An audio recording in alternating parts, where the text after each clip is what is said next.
Ona görə Bayerində 32 dənə fal var. Sadəcə bunlar düşür. Hətta bu qədər var ki, Bayerində 15-16 fal ayırıblar. 2 aydan bir bu düşür. Misal üçün, mən onu əzbər bilmirəm, amma mən imtahana hazırlaşan vaxtlarda belə bir şey var idi. Misal üçün, yanvar, fevralda 1-dən 16-ya qədər olan fallar düşür.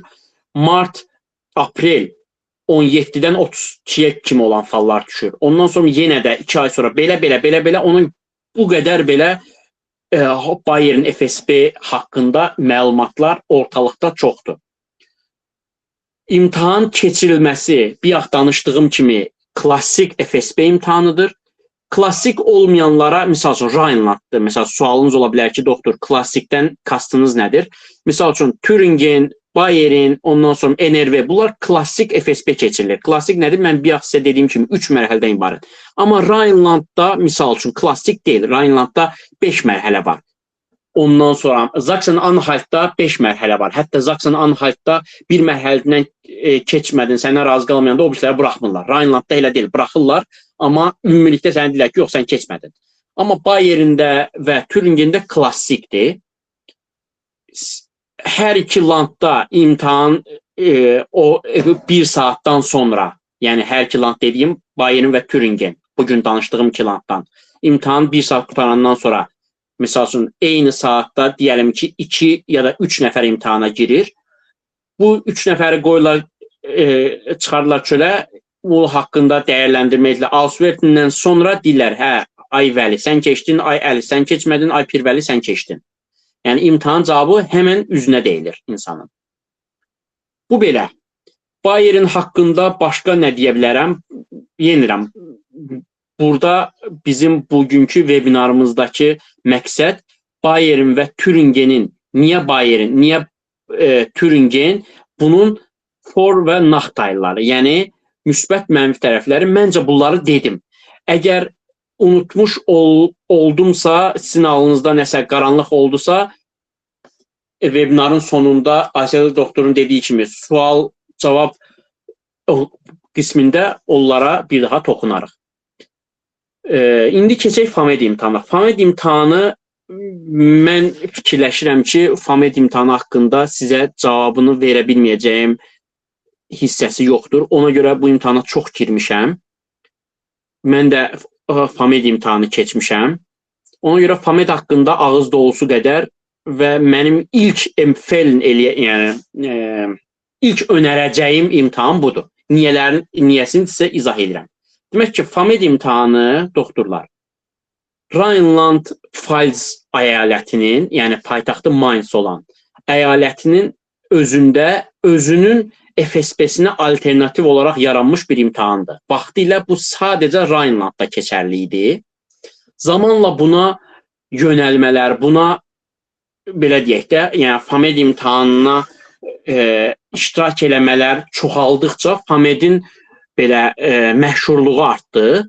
Hal-hazırda FAMED, Rhineland, Oberbayern, Brandenburg və Baden-Württemberg əyalətlərində keçərlidir. Hətta Avstriyada da keçərlidir yazılıb saytında. Amma mən onun nə dərəcədə keçərli olduğunu haqqında məlumatım yoxdur. Çünki Avstriya başqa ölkədir deyə o barəsində bilmirəm. Amma saytlarında Avstriyada da keçərli olduğu qeyd olunub.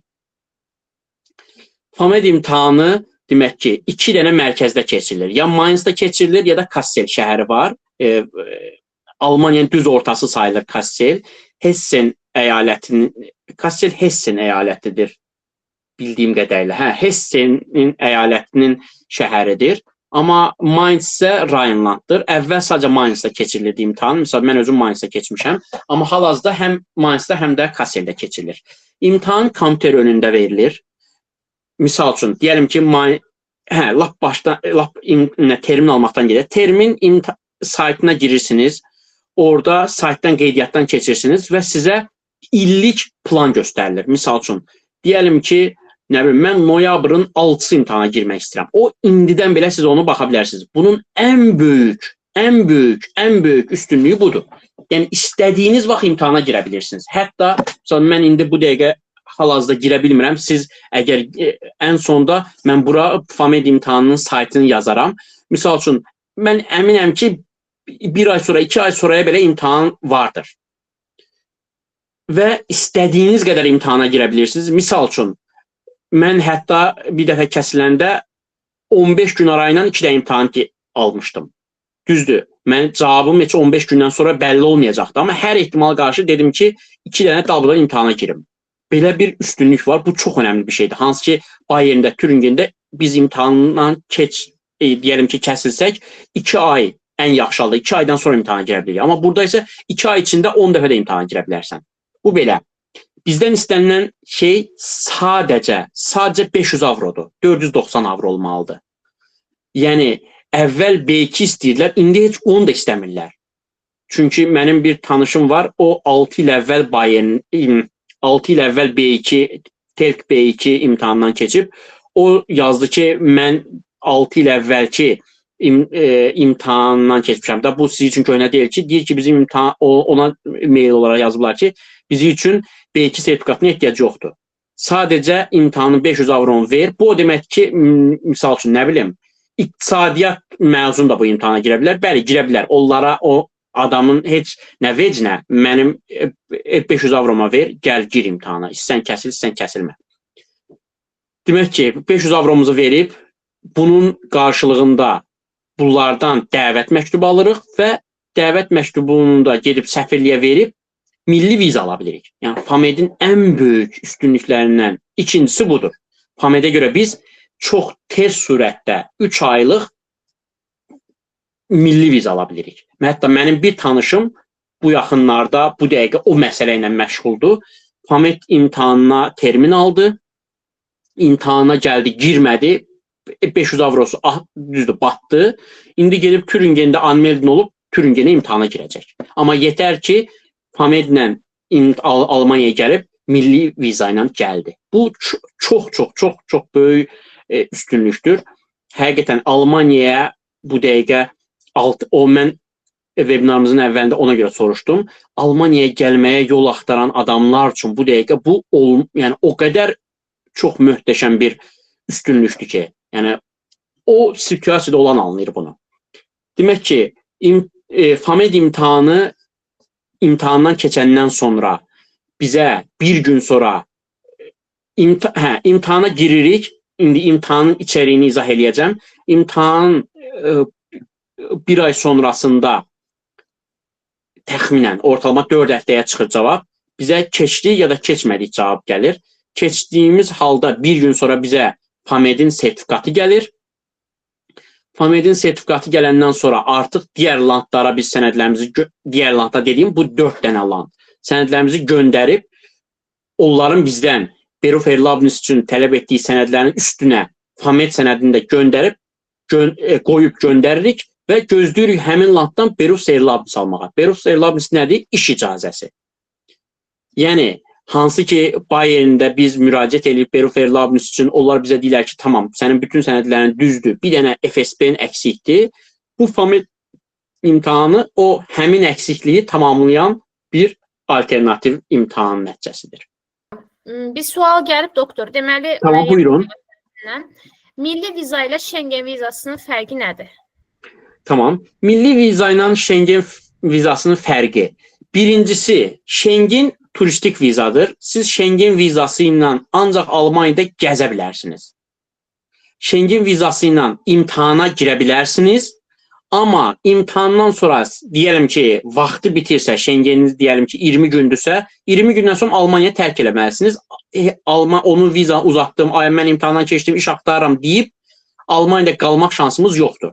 Düzdür, son zamanlar 2025 mayda Almaniyanın qəbul etdiyi qərar var ki, Şengendə iş ona fake kompetens deyirlər. Misal üçün, işçi, misal üçün, deyəlim ki, həkim, mühəndis.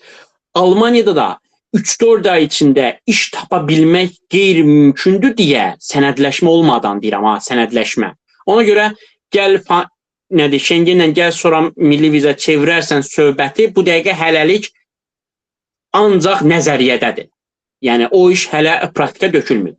Milli viza isə Almaniyada oturumlardan bir növüdür. Almaniyada oturum, məsəl üçün, bütün ölkələrdə oturum sənədi var. Milli viza oturumun bir növüdür. Sadəcə efristetdir. Nə deməkdir efristet? Yəni məhduddur. Misal üçün, dediyim kimi, FAMED üçün sizə milli viza verirlər. Onun müddəti 3 aydır. 3 aydan sonra siz onu gedib uzada bilirsiniz. Hə, lazımı sənədləri Avstriya Behördeyə təqdim etməklə uzada bilirsiniz. Amma bu Şengendə olmur. Yəni ən böyük misal üçün Anmeldinlə bir vaxt danışdım. Anmeldinlə milli viza ilə gəlib istənilən landda Anmeldin ola bilirsiniz. Amma Şengenlə siz heç bir halda Anmeldin ola bilmirsiniz. Bu qədər. Yəni belə deyək də belə böyük fərqlərdən biri budur. Digər sual verə bilərəmmi doktor? Bəli, buyurun. Deməli, bir doktorumuz da yazır ki, birinci kursdan Almaniyada təhsil necə ala bilərəm, yoxsa mütləq 6-cı kursdan mümkündür? Yəqin ki, bakalavr nəzərdə tutulur. Hə, yəqin ki, bakalavr. Doktorlar, belə deyək, mənim, yəni bir insan nədir, bilmirəm deyə bilmək də məncə bir erdəmlikdir. Mən o barədə həqiqətən, yəni deyə biləcəyim çox bir şey yoxdur. Universitetdə amma mənim çox yaxın bir tanıdığım hal-hazırda Almaniyadan, Azərbaycandan Türkiyəyə, Azərbaycandan Almaniyaya tələbə veksin nədirlər? Yəni tələbə dəyişimi proqramı ilə bağlı çox təcrübəli bir tanıdığım var. Çox maraqlanan olarsa, Aysel doktor, sizə yazsınlar, siz mənə deyərsiniz, mən onu ona yönləndirə bilərəm. Amma mənim sizə deyəcəyim, hə, bunu belə eləyin, yəni yalan olmuş olar. Yəni ən qəşəng sözlə yalan olmuş olar. Ona görə, amma mümkün, təxmin eləyirəm, yəni bu mümkünsüz bir şey deyil. Amma Almaniyada təhsil almaq üçün birmənalı olaraq Alman dili lazımdır. Məsələn, mən hal-hazırda qaldığım bir-iki dostumla qalıram. Onlar Almaniya universiteti oxuyurlar. Universitet üçün onlardan birinci B2 və yaxud da C1 istəyirlər, ondan sonra universitetə qayıt eləyirlər onları. Yəni, bunun olduğunu net bilirəm. Digər sualımız doktor, FAMED imtahanı FSB-nə əvəz edə bilən bir imtahan, yoxsa sadəcə üstünlük verir bizə? Qətiyyən əvəz eləyir. Yəni, dediyim o keçərli olan landların FSB-sinin birabaş alternatividir. Misal üçün, mən Bayerində Beruf-Erlabnis almışam. Hansı ki, Beruf-Erlabnisi FSB keçəndən sonra alırlar. Amma mən Bayerində FSB-yə girməmişəm. FAMED imtahanından keçib, onun nəticəsində Bayerindən Beruf-Erlabnis almışam. Eyni şəkildə də, dediyim kimi, Baden-Württemberg, Rheinland-Pfalz və Brandenburg landlarında da eyni surətdə Beruf-Erlabnis almaq olur. Yəni, birbaşa alternatividir, yəni. Digər sualımız doktor, tibb bacıları üçün də şərtlər eynidir. Stajla gəlsə iş üçün bizdə belə bir imtahanlar olacaqmı? Hayda. Doktor, tibb bacısı bizim o tibb universitetinin tibb bacılığı fakültəsinə mi aiddir? Bax, burada da mən universiteti 2013-də bitirmişəm. Ona görə bizim vaxtımızda belə o ixtisas yox idi deyə, o fakültə daha doğrusu yox idi deyə, mən o fakültədən, ümumiyyətlə o fakültədən artıq məzun olan varmı? Məncə mən bu sualı keçən də soruşmuşdum, siz hə demişdiniz, yoxsa? Bəli, məzun olan var. Var. Mən ona görə bu fakültə haqqında, bu fakültə Almaniyada nə edə bilər, onun heç bir məlumatım yoxdur. Ona görə maalesef bu barədə bir şey deyə bilmərəm. Amma Azərbaycanda bu həkimliyə, tibb bacısına aid, bütün ixtisaslara aid olduğunu deyə bilərəm. Siz öz ixtisasınıza təcrübəniz varsa, Almaniyada o sahədə iş tapmanız çox-çox rahatlaşır. Çox-çox rahatlaşır. Digər doktorlardan biri sual edir ki, Alman dilini sıfırdan nə qədər vaxtda öyrənə bilərik? Neçənci kursuna başlamağı məsləhət görürsünüz? Bu çox qəşəng sualdır, amma bu və cəmaət sual olaraq çox qəşəngdir, amma cavablandım, verilən adam olaraq deyim, buna cavab doktor tamamilə şəxsdən asılıdır. Mən özümü deyəsi olsaq, mən işləyirdim, işdən çıxdım, ailəliyəm, işdən çıxdım, səhər gedirdim oxu zalına, o tibb universitetinin yanındakı oxu zalı var, o 5-ci mərtəbədə. Orada səhər saat 8-də girib 12-də çıxırdım, mən 3 həftəyə B2 almışam, misal üçün. Bu mənim özümün və müəllim yanına bir şəxsi bir müəllim vardı, həftədə 5 gün onun yanına gedirdim, gündə ortalama 12 saat dərs oxuyurdum.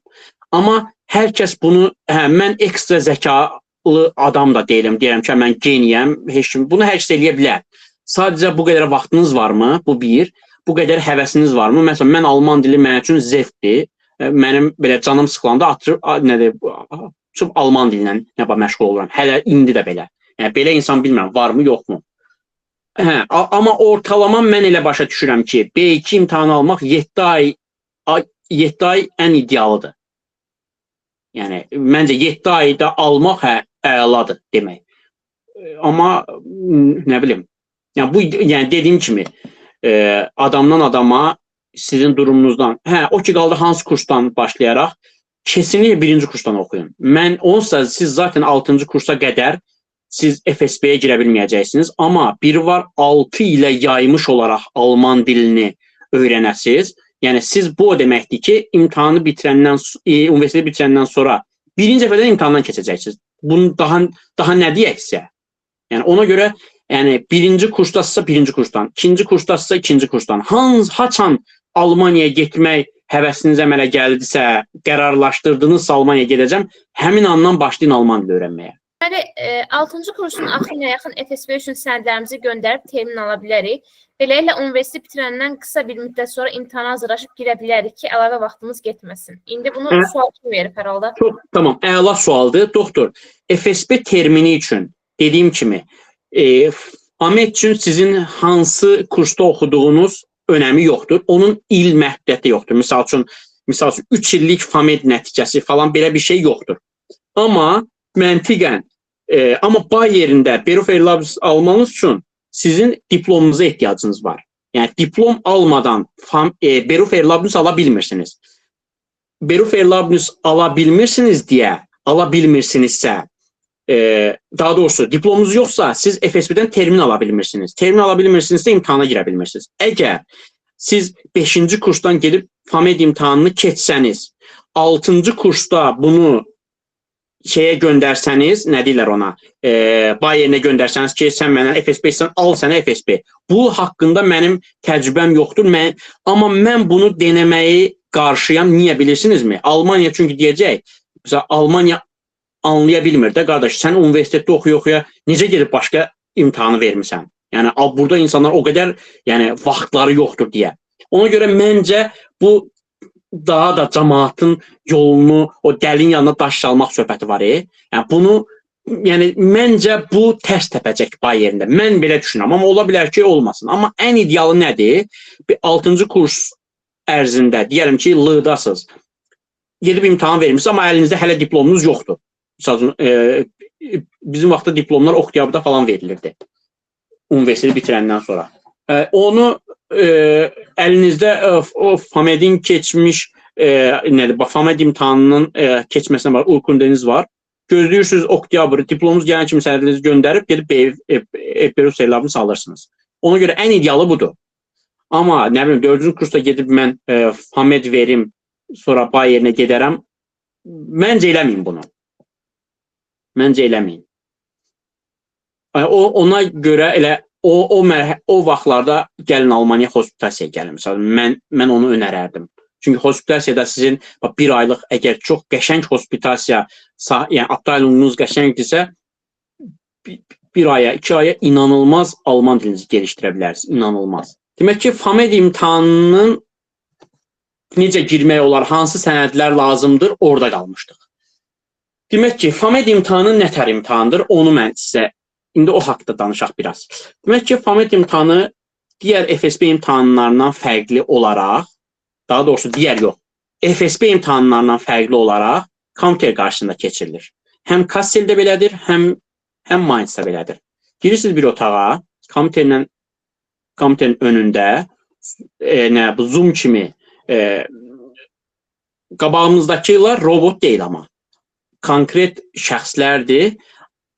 Amma orada həkim bir mərhələdə qarşınızdakı həkimdir. O birilər tamamilə, nə bilim, adi işçilərdir, alman dilini bilən insanlardır, almanlardır daha doğrusu. Sizin almanca, yəni xəstər rolunu oynayır falan filan. Demək ki, imtahan 5 mərhələdən ibarətdir doktorlar. Hər mərhələ 11 dəqiqədir. Hər mərhələnin hər mərhələ arası 2 dəqiqə fasilə var.